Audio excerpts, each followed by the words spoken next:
সাথে বন্ধুত্ব করতে চাইছেন, সেই বড় দলকে বলতে চাই, নতুন জালেম হবেন না। বাংলার পবিত্র মাটিতে ভারতীয় আধিপত্যবাদ চলবে না। ৭১-এর যদি কোনো ঋণ থাকে আপনাদের কাছে, সেই ঋণ এবার পূরণ করতে চাই। সেভেন সিস্টারকে স্বাধীন করে দেওয়া হবে। চোখ কান খোলা রাখবেন, কোন হিন্দুস্তানি ষড়যন্ত্রের সামনে আমরা মাথা নত করব না ইনশাআল্লাহ। মাথা নত হলে শুধুমাত্র রব্বুল আলামিন আল্লাহর সামনে হবে, আর কারো সামনে নয়। এই বছর অগাস্ট মাসের ৬ তারিখ খুনি হাসিনাকে ফেরতের দাবিতে আমার দল জাগপার পক্ষ থেকে ভারতীয় দূতাবাস ঘেরাও করতে এসেছিলাম। সেদিন বাড্ডার মোড়ে আমাদেরকে পুলিশ থামিয়ে দিয়েছিল। আজকে আরো বহুদূর এগিয়ে এসেছি। পরের বার এখানে থামবো না, ভারতীয় দূতাবাসে ঢুকে যাবো ইনশাআল্লাহ। সর্বপ্রথম বলতে চাই, আমার দেশে থেকে, আমার দেশে খেয়ে, আমার দেশে জীবিকা নির্বাহ করা এইখানে উপস্থিত সকল মিডিয়াকে, সেদিন জাগপার ঘেরাও কর্মসূচি ভারতীয় পত্রিকায় ছবি সহ নিউজ এসেছিল। বাংলাদেশের জাতীয় দৈনিক ২টা ব্যতীত কেউ ছাপতে সাহস পায় নাই। ২টা ন্যাশনাল টেলিভিশন ছাড়া কেউ ফুটেজ দেখানোর সাহস পায় নাই। বাংলাদেশের মিডিয়াকে বলতে চাই, বাংলাদেশে থেকে বাংলাদেশে কে ভারতের গোলামি আমরা মেনে নেব না।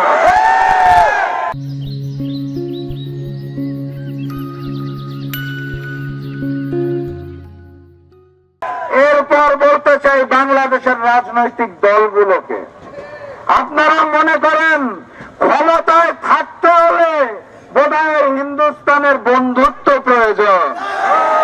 অগাস্ট মাসের ৫ তারিখ ছাত্র জনতা প্রমাণ করে দিয়েছে, এই বাংলাদেশে ভারতীয় আধিপত্যবাদ চলবে না, চলতে দেওয়া হবে না।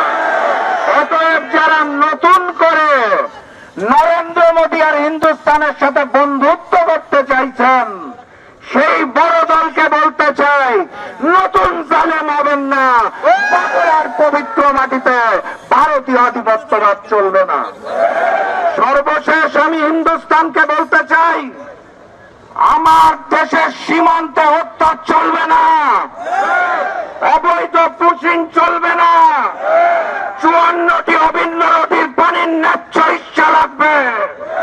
খুনি হাসিনাকে ফেরত দিতে হবে। হাদির উপর আক্রমণ করা সন্ত্রাসীদের আপনারা রক্ষা করছেন, তাদেরকে ফেরত দিতে হবে। দ্রুততম সময়ের মধ্যে ফেরত না দিলে, আপনারা নাকি ৭১-এ আমাদের সহযোগিতা করেছেন, আমরাও মুক্তিকামী সেভেন সিস্টারকে সহযোগিতা করতে চাই। ৭১-এর যদি কোনো ঋণ থাকে আপনাদের কাছে, সেই ঋণ এবার পূরণ করতে চাই। সেভেন সিস্টারকে স্বাধীন করে দেওয়া হবে।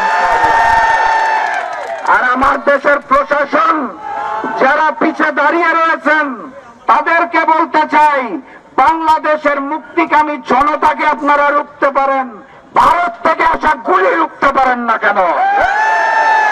আপনাদের কাছে তথ্য থাকার পরেও আপনারা যদি হিন্দুস্তানি গোলামি করার জন্য প্রস্তুত থাকেন, তাহলে আপনাদের বিরুদ্ধে আরো একটি অভ্যুত্থান হবে ইনশাআল্লাহ।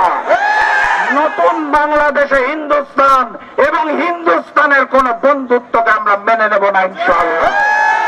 নারায়ে তাকবীর, নারায়ে তাকবীর। দিল্লি না ঢাকা, দিল্লি না ঢাকা, গোলামি না আজাদি, গোলামি না আজাদি, ইনকিলাব, ইনকিলাব। চোখ কান খোলা রাখবেন, কোন হিন্দুস্তানি ষড়যন্ত্রের সামনে আমরা মাথা নত করব না ইনশাআল্লাহ। মাথা নত হলে শুধুমাত্র রব্বুল আলামিন আল্লাহর সামনে হবে, আর কারো সামনে নয়।